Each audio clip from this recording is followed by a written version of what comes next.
I'm a non-Indigenous student with settler ancestry. Growing up in London, Ontario, I was never really exposed to other worldviews until the later years of my university education. When I enrolled in this course, I wasn't sure what to expect. I've taken several courses before that had an Aboriginal focus, so I always thought I had a good understanding of Aboriginal cultures.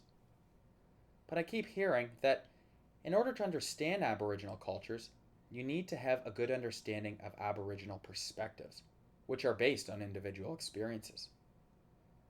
Until now, most of the time I spent learning about Aboriginal peoples has been limited to the classroom and reading articles rather than experiencing it for myself. That's where this course departed. When I think back to our week spent traveling through Mi'kmaq communities, I think of my own experiences and the relationships I developed with different people, landscapes, and environments. I know that the lessons I received throughout that week will stick with me for life. This is because each teaching was experiential. It's something you just don't get sitting in a classroom.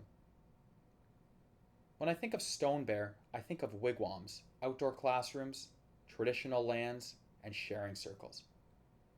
When I think of Indian Brook, I think of the law and how it applies to resource management for Mi'kmaq communities.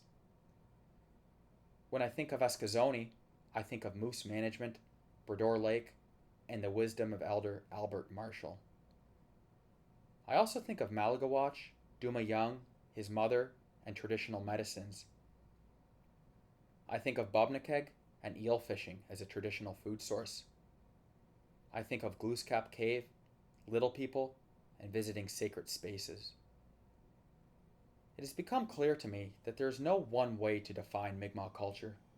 All you have is your own perception of it. This is Mi'kmaq culture as I have experienced it.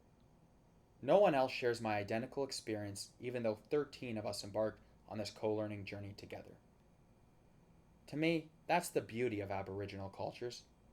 There just doesn't have to be one way of seeing things. If I took away one thing from this course, it's that perceptions matter. Each and every one.